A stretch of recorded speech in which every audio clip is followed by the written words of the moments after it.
சிம்ம ராசிக்கு இந்த 2025ஆம் ஆண்டு எப்படி இருக்கிறது? அதாவது சிம்ம ராசிக்காரர்கள்.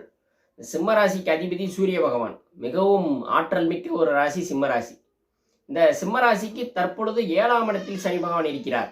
இந்த 2025ஆம் ஆண்டு முழுவதுமே சனி பகவான் 7ஆம் இடத்தில் இருந்து உங்கள் ராசியை பார்த்து கொண்டிருக்கிறார். கண்டச்சனி காலமாக இருக்கிறது. மேலும் ராசிக்கு 8ஆம் இடத்தில் ராகுவும் 2ஆம் இடத்தில் கேதுவும் இருக்கிறார்கள்.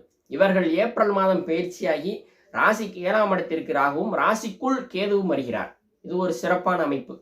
மேலும் 10ஆம் இடத்தில் குரு பகவான் இருக்கிறார். உங்களுடைய தொழில் ஸ்தானத்தில் குரு பகவான் இருக்கிறார். அவர் பெயர்ச்சியாகி மே மாதம் பெயர்ச்சியாகி 11ஆம் இடத்திற்கு வருகிறார்.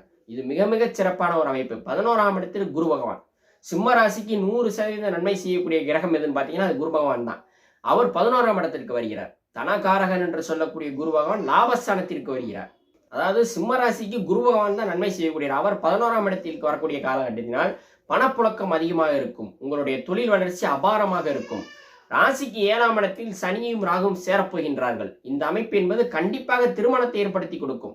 சிம்மராசிக்காரர்கள் கல்யாணமாக யாரெல்லாம் இருக்காங்களோ கண்டிப்பாக இந்த 2025ஆம் ஆண்டு திருமணம் நடக்கும். அப்படிப்பட்ட ஒரு ஆண்டாக இருக்கும்.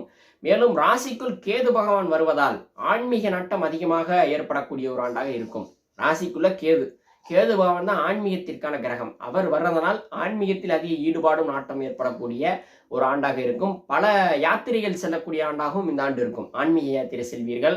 மேலும் உங்கள் ராசிக்கு 11ஆம் இடத்தில் குரு பகவான் இருப்பதால் நீங்கள் நினைத்த காரியங்கள் அத்தனையும் வெற்றி பெறும். நீங்க எதை செஞ்சாலுமே அது வெற்றி தான் இந்த காலகட்டத்தில். அதனால 2025ஆம் ஆண்டு சிம்ம ராசிக்கு ஒரு பொன்னான மிகச்சிறப்பான ஒரு மிகப்பெரிய மாற்றத்தை ஏற்படுத்தக்கூடிய ஒரு ஆண்டாக இருக்கும் என்று சொன்னால் அது மிகையாகாது.